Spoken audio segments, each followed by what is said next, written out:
আপনারা জানেন যে গতকালকে 22শে সেপ্টেম্বর থেকে আমাদের দেশের যশস্বী প্রধানমন্ত্রী নরেন্দ্র মোদীজি আমাদেরকে ভারতবাসীকে একটা উপহার দিয়েছেন।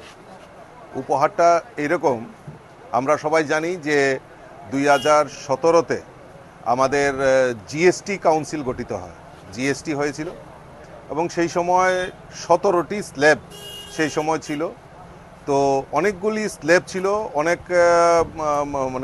অনেক জটিলতা কিছু ছিল, কিন্তু গত 22শে সেপ্টেম্বর আমাদের দেশের যশস্বী প্রধানমন্ত্রী মোদীজির নেতৃত্বে ভারত সরকার এই যে ট্যাক্স জিএসটি যেটা আমরা বলছি, এই জিএসটি রিফর্ম করে নতুন করে 2টা স্ল্যাব 5% to 18% এই স্ল্যাবে রেখেছে এবং কোনো ক্ষেত্রে যেমন জীবনদায়ী ওষুধ থেকে শুরু করে দুধ জাতীয় দ্রব্য থেকে শুরু করে সেই সমস্ত জায়গায় 0% ট্যাক্সটি সেখানে লাগু করা হয়েছে।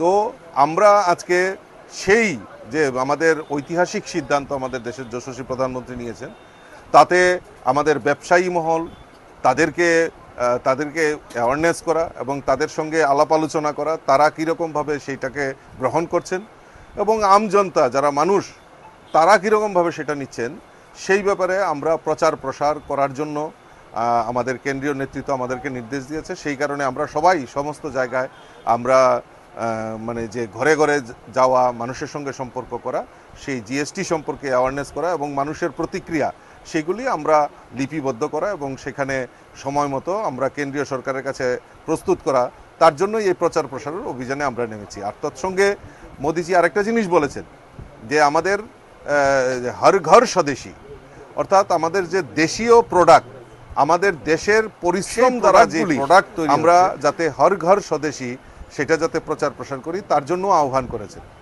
ইতিমধ্যে আমি যখন বাজারে এসছি বিভিন্ন জায়গায় আমি দেখছি যে দেশীয় প্রস্তুত মেক ইন ইন্ডিয়া সেই প্রোডাক্ট এখন অলরেডি মার্কেটে চলে এসছে এবং ওনারা আনন্দের সঙ্গে ওনারা উল্লেখ করছেন যে আমরা গর্ববোধ করি যে ইন্ডিয়ান প্রোডাক্ট, অর্থাৎ আমাদের দেশীয় প্রযুক্তিতে এবং দেশের মেহনতি মানুষ যারা তৈরি করছেন, ঘাম ঝরাচ্ছেন, তাদের প্রোডাক্ট বাজারে এসছে। কিছুক্ষণ আগে আমরা জানি যে উৎসবের মৌসুম আমরা পরিলক্ষিত করছি। এই উৎসবের মৌসুমে আমরা আমাদের যারা ছোট ছোট বাচ্চা ছেলেমেয়েরা আছে তাদের খেলনা সবচেয়ে বেশি তাদের বেশি আবদার থাকে।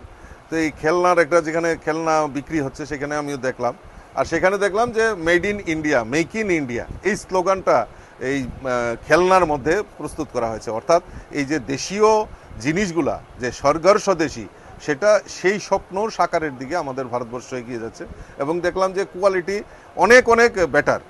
আমরা আগে কি করতাম, বাচ্চাদেরকে খেলনা প্রেজেন্ট করলে আগে এটা আইডেন্টিফাই করতো যে এটা চাইনিজ খেলনা, চাইনিজ খেলনা ইউজ অ্যান্ড থ্রো, ফেলে দিতে হবে। কিন্তু আমাদের দেশীয় প্রোডাক্ট তার প্রতি যে একটা আবেগ, সেটা আমি আজকে অনুভব করতে পেরেছি এবং যারা আমাদের ব্যবসায়ী মহল রয়েছেন তাদের কাছেও অনুরোধ থাকবে যে আমাদের দেশীয় প্রোডাক্ট বেশি করে মানুষের কাছে তুলে ধরা, এটা আমাদের মূল লক্ষ্য। সেই লক্ষ্য নিয়ে আমরা কাজ করি। না, তাদের মধ্যে তো দেখুন, আজকে আমরা ইন্ডিয়ান ইকোনমি 4th পজিশনে পৌঁছে গেছি। আমাদের মোদিজির লক্ষ্য যে 3rd ইকোনমি কান্ট্রি, সেই লক্ষ্যমাত্রা রেখে কাজ করছে।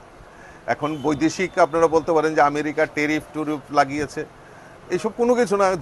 যখন আমাদের এই মেক ইন ইন্ডিয়া, আজকে আমরা গর্ববোধ করতে পারি যে আইপ্রো অ্যাপেল ফোন যেটা আমরা সবচেয়ে মডার্নাইজ, যেটা আইফোন 17 লঞ্চ হয়েছে, কোথায় ম্যানুফ্যাকচারিং? ইন্ডিয়াতে ম্যানুফ্যাকচারিং। আজকে দেখলাম যে সবচেয়ে বেশি মার্কেটিং আমাদের ইন্ডিয়াতে এই আইফোন 17 নিয়ে দেখলাম বিভিন্ন জায়গায় যেখানে আপেল শোরুম রয়েছে সেখানে মানুষের উপচে পড়া ভিড়।